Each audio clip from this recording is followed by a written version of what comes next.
Bonjour à toute personne qui regarderait cette vidéo, donc petite vidéo sur l'avancée des travaux.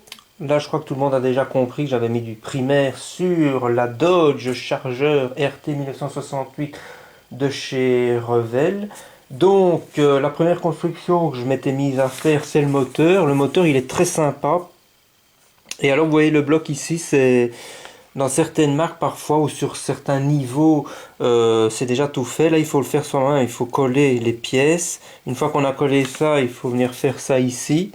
Ça, c'est sympa. Et puis assembler ça. Donc, ça, je l'avais fait avant de mettre euh, le, le primaire, hein. Normalement, je mets le primaire, puis je peins, puis je monte. Mais dans certaines situations, comme c'est le cas ici, toutes les pièces qui seront de toute façon de la même couleur, je les assemble. Donc voilà le résultat. C'est très sympa.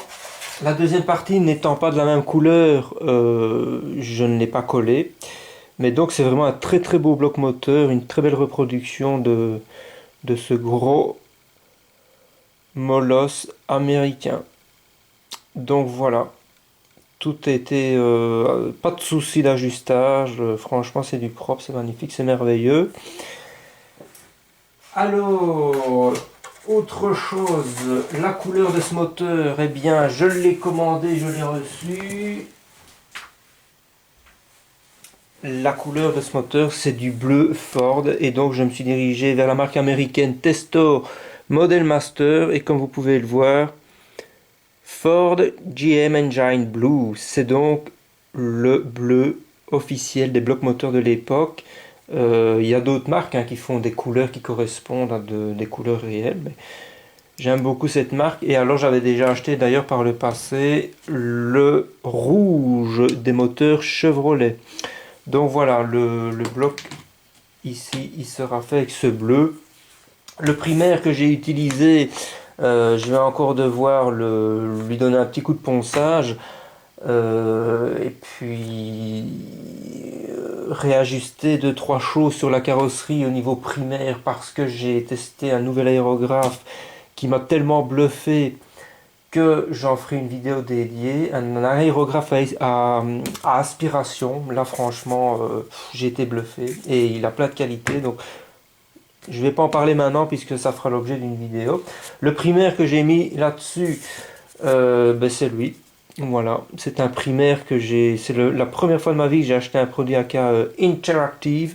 C'est vraiment un primaire qui est magnifique parce que bon, il faut bien le secouer et puis c'est pas un truc où il faut faire des mélanges de produits quoi. Vous mettez ça dans le bazar et hop, vous diffusez. Par contre, pour nettoyer votre aérographe avec ce primaire, il vaut mieux utiliser le Tiner qui est recommandé parce que là on est quand même sur un produit assez balèze et donc le voilà, le Tiner de chez AK Interactive, le AK 470 Tiner and Cleaner Extreme.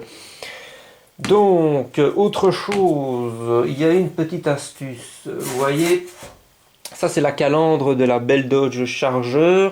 Alors, à la base, c'est une pièce qui est toute chromée dans la boîte. Alors, le chrome était très beau. Alors, pourquoi ai-je donc déchromé pour lui mettre du primaire? C'est très simple. C'est pour la simple et bonne raison que c'est tout le tour là qui doit être chromé, mais l'intérieur doit être noir.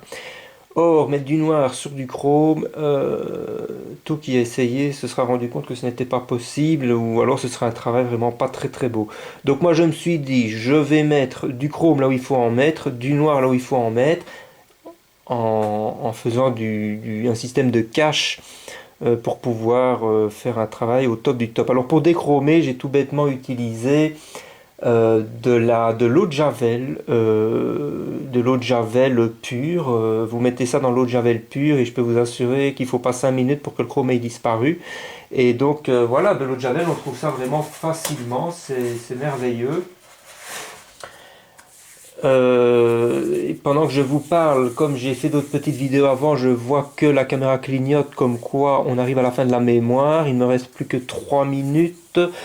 C'est un petit peu à l'arrache hein, cette vidéo, mais j'ai encore 2-3 trucs à raconter quand même. J'ai encore un petit peu de temps. Prenons par exemple le capot qui va être placé sur la voiture, il est là. Ça, c'est l'autre capot qui est fourni dans la boîte pour celui qui veut faire la version ultra musclée.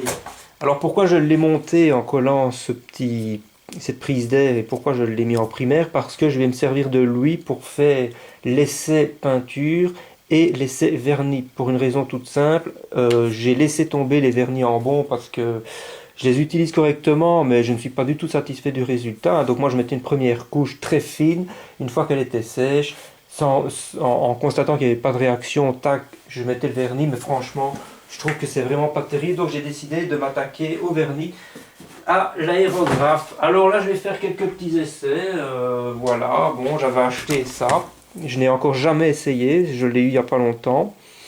Donc du AK777 avec le Tiner AK712, mais je n'ai pas encore trouvé d'informations claires et précises sur le taux de dilution, donc ça il faut que je le vois. Mais pour cette maquette, de toute façon, le test que je vais faire, c'est lui de chez Mr. Hobby, le gloss, le H30 comment, pas diffuser, à diluer en 50-50 avec tout bêtement le fameux Tamiya X20 que tout le monde connaît. J'étais tombé à court, j'ai dû en racheter, voilà. Donc apparemment, de ce que j'ai déjà pu voir sur internet, en 50-50, avec ça, il y a moyen d'avoir un résultat très très très sympa.